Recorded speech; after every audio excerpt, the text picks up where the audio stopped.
Looksmaxing is nothing new. People have always struggled with the way that they look. There's always been the belief that the people that look good have life easier. You might have heard the term pretty privilege. This term basically just means that people who are conventionally attractive get way more opportunities in life than people who are considered ugly.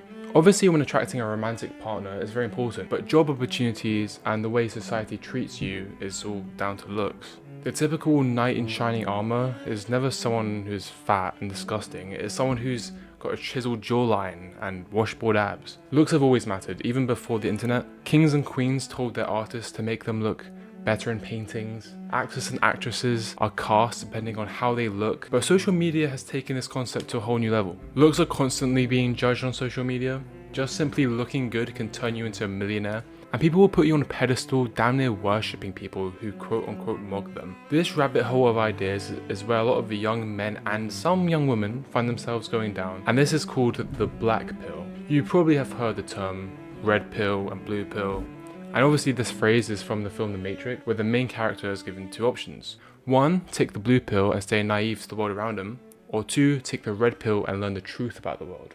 This term has been used a lot in the last few years, because being red pill basically now means that you know the truth about how to have a good life, which is normally meaning just getting ripped in the gym, making as much money as you can. The truth of the red pill is that life isn't fair, but there is no excuse for you to be lazy. And if you work as hard as you possibly can, your dreams can be accomplished. On the other hand, being blue pilled simply just means that you're naive to these truths, and you sort of just believe as long as you treat people with kindness, that good things will happen to you in return. And this is where most people start off. Most people start off blue-pilled, but become red-pilled because something happened to them, or they start watching certain kinds of content and start believing these ideas.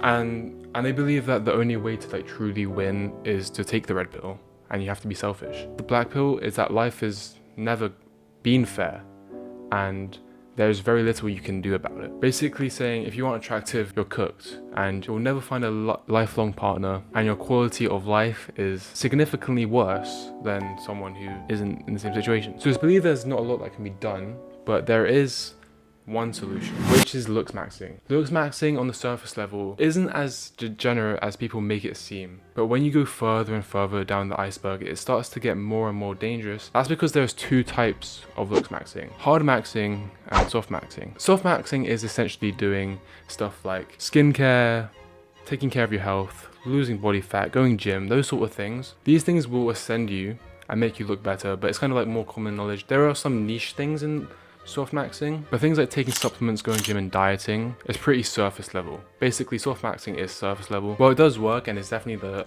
healthier, safer option, and honestly a lot of people should be doing that sort of stuff, like going gym, taking care of your skin and stuff. Hard maxing, on the other hand, is taking risky routes like surgery, like peptides, like steroids. These things are hard maxes because they're considered dangerous. Well, not considered dangerous, they mostly are just dangerous.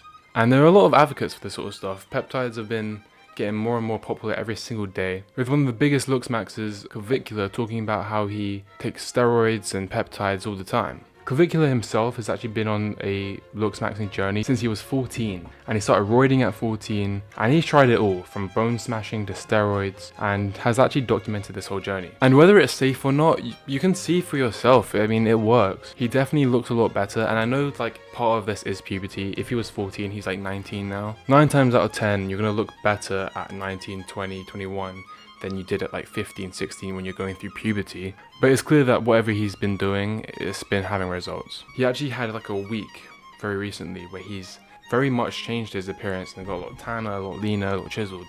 And this was all because of peptides, because of steroids, because of all these sort of crazy methods. You would actually hear it and think he's a bit mad. And seeing these transformations has a lot of people considering doing this pretty wild method, and has a lot of people thinking, is this really worth the health risks? Is my life going to be that much better? Maybe I won't even get any health risks. And that's obviously for each individual person to decide and outweigh the pros and cons of the risks. Because people believe that not only are you going to get better results with females, you're going to get better results maybe with job opportunities, just how people treat you and respect you in general.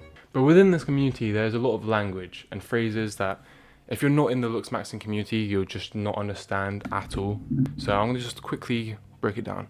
At the bottom of the scale is subhuman. This is pretty much completely cooked, and in all honesty is used for people with disabilities. And as wrong as that is, I don't agree with that. But this is how these people use the scale. Then there's sub 3, then there's sub 5, meaning below a 3 out of 10 or a 5 out of 10. Then low tier normie, meaning that you're slightly below average. Mid tier normie, which basically just means someone is plain average. High tier normie, which is obviously above average. And then we get into the Moggers, which is then Chad Light, Chad, Adam Light, Adam in reference to the Bible, actually, interestingly enough. And there actually is a scale for the girls as well. So they have the same subhuman, sub 5, sub 3, but then they have low, mid, and high tier Becky, then Stacy Light, Stacy, Eve Light, and then finally Eve, again in reference to the Bible. At the end of the day, LooksmaxIng and all these pills, red, blue, black, are just different ways to try to understand why life feels unfair. It's true that looks matter and that society treats attractive people better, but chasing perfection can be dangerous when it turns into an obsession and when your whole identity revolves around looks. Soft-maxing, things like hitting the gym, eating clean, and taking care of your skin are definitely good ways to improve your confidence and health, but once it crosses into hard-maxing, when you're risking your body for a few compliments or followers, you have to ask yourself, is this really worth it? Because here's the truth. The final step to looksmaxing isn't another surgery, supplement, or trick. The final step to ascend, to reach a point where you improved yourself but no longer obsessed with it, you need to forget that you ever looksmaxed and just live your life. You need to carry yourself with quiet confidence. And people can tell not because you're trying, because you've already moved past needing to prove anything. Looks might open doors, but your character and mindset are what keep them open. So maybe the real form of maxing isn't about your jawline or your body, it's about evolving beyond the need for validation. And that's when you've truly ascended.